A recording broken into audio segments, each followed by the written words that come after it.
Next question. I wonder if you might do a video about all of the ways, including fasting, Jesus would set aside worldly things to get into touching the source, as you mentioned in this video. You're not going to like my answer. No, I'm not going to answer that. I'm not going to give you the answer you like because of the fact that you're asking me to give you modalities. You're asking me to give you methods. You're asking me to give you techniques. And those are just paths. And Jeshua fasted because Jeshua was so focused on feeling that loving connection. He just didn't eat. It wasn't about, I have to fast to get there. It was, I am there, so I'm not hungry. It was not about a specific form of meditation. It was just like, I'm just choosing to feel. I often talk about my meditation practice being that I sit in love. I wake up in the morning and I sit in love. That's not, breathe in for 10, breathe out for 12. That's not listen to this video. That's not say this mantra. That's not all the techniques and modalities of dogma. And what this video actually is asking me to give you is dogma. And there is no dogma that gets you to your source. The only thing that gets you to your source is your acknowledgement that you're already connected to your source. To stay in the space where you are and go, oh, there it is. Right? So fasting was not used to get there. Fasting, the worldly things that are set aside, they're set aside naturally by acknowledging and being there, if that makes any sense. So it's not a matter of worldly things being set aside to have a spiritual experience.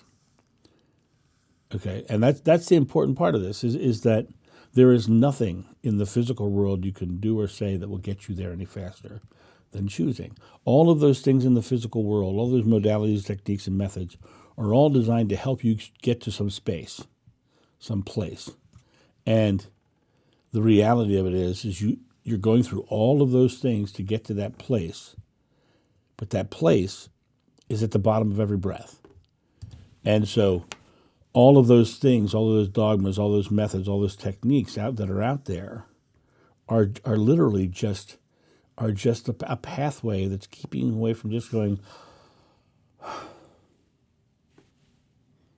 and walking through life feeling like that.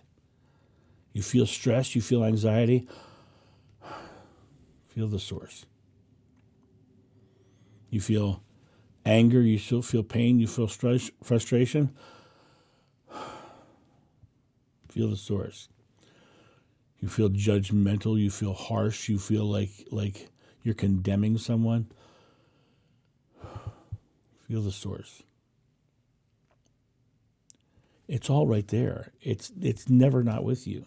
It's a matter of you just acknowledging that it is. And then actively engaging it, actively making a conscious choice to go and let your mental struggle down and set aside the world. When I mention the world and setting aside the world you could easily be replaced with the word illusion. Set aside the illusion. Set aside the experience around you, because the illusion is just an illusion of your belief. And your beliefs are manifesting in your physical form. And when your physical form is in fear, it gets tense, it gets struggly, it gets hard, it gets sad, it gets mad, it gets judgmental, it gets all those things I just listed. That's all fear-based. And the second you go, you release that fear. And what is your natural set point? Oneness with God. So fear is the thing that's keeping you separate. Oneness with God is found when you release fear. What did the Buddha say? The secret to enlightenment is the eradication of fear. So don't look for a modality. I'm not going to give you a modality or a dogma to follow. I'm just telling you that you're already one with God. You're already creating your experience. You probably know a negative person. The reason that person is negative is because they believe the world is negative, and so the world shows them a negative world. And if you can release the concepts of choosing to create something, choosing to believe something different, and let go your fears of anxiety of it not being the way you want, right? I live in a joyful, loving world. I laugh and joke with every person who comes to my house. I order a pizza, they show up at my house. We smile, we laugh, we joke with each other at the front door, right?